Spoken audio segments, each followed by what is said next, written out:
अब आपको एक इक्वेशन दिखाता हूं जो बहुत दिलचस्प समीकरण बनती हुई दिखाई पड़ रही है। पहले मेरे पीछे की तस्वीर आप देखिए, ये तस्वीर आज की। इस तस्वीर की बमुश्किल 11-12 घंटे की तस्वीर सामने आई थी बांकीपुर से, जहां बीजेपी लगभग 3 दशक से परंपरागत जीत वाली सीट को हार गई। लेकिन इसी के साथ दिल्ली में मंथन शुरू हुआ है कहा जा रहा है। उपचुनाव के नतीजों के बाद प्रधानमंत्री मोदी और बिहार के पूर्व मुख्यमंत्री नीतीश कुमार की मुलाकात ने नई चर्चाओं को जन्म दे दिया। चाहे सिर्फ विकास पर चर्चा थी या बिहार की बदली राजनीतिक तस्वीर पर अगली रणनीति के लिए मंथन।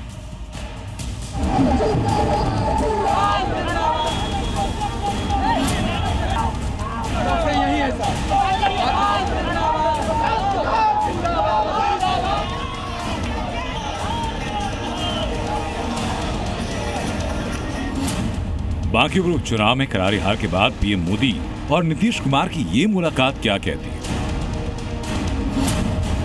दिल्ली के संसद भवन में पीएम मोदी और नीतीश कुमार की अहम मुलाकात हुई। इस बैठक में केंद्रीय मंत्री राजीव रंजन सिंह और ललन सिंह और जेडीयू के कार्यकारी अध्यक्ष संजय झा मौजूद रहे। मुलाकात करीब 25 मिनट चली। आधिकारिक तौर पर इसे बिहार के विकास और केंद्र राज्य समन्वय पर चर्चा बताया गया। वो कटसी कॉल था और कटसी कॉल के लिए गए। बिहार के विकास के लिए नीतीश कुमार जी सदैव चिंतित रहते हैं और प्रधानमंत्री जी ने भी ये कहा कि हम सबको मिल के बिहार के विकास को और आगे बढ़ाना है और बिहार को विकसित बिहार बनाना है। हालांकि इस मुलाकात की बड़ी वजह बांकीपुर विधानसभा उपचुनाव के नतीजों को माना जा रहा है। बीजेपी का मजबूत गढ़ माने जाने वाली इस सीट पर पार्टी को करारी हार मिली। राज्यसभा जाने के बाद नितिन नवीन की सीट छोड़ने पर हुए उपचुनाव में बीजेपी अपनी परंपरागत सीट बचा नहीं सकी। नहीं, बांकीपुर की जीत को इस तरीके से देखते हैं कि बिहार की जनता ने भाजपा के नेतृत्व को, एनडीए के नेतृत्व को ये संदेश देने की कोशिश की है कि बिहार में एक बेहतर व्यक्ति को आप मुख्यमंत्री बनाइए और जिन वादों के साथ आप सरकार में आए हैं उन वादों पर फोकस कीजिए। अपराध, अपराधी, इनकाउंटर, हाफ इनकाउंटर, जाति गमछा देखकर गोली मारने की जो भाषा का इस्तेमाल हो रहा है उस पर रोक लगनी चाहिए, वो बंद होना चाहिए और बिहार में शिक्षा, रोजगार और पलायन की बात होनी चाहिए।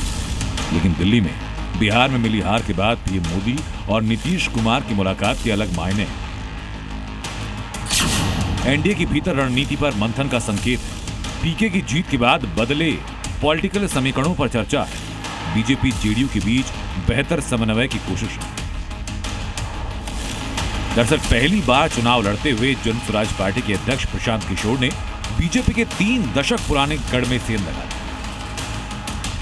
ऐसे में एनडीए अपनी रणनीति की नए सिरे से समीक्षा कर सकता है। हालांकि एनडीए की तरफ से इसे सामान्य और बिहार के विकास से जुड़ी बैठक बताया गया, जबकि विपक्ष इसे उपचुनाव में हार के बाद की राजनीतिक कवायद के तौर पर पेश कर रहा है। दिल्ली से नीलेश पांडे के साथ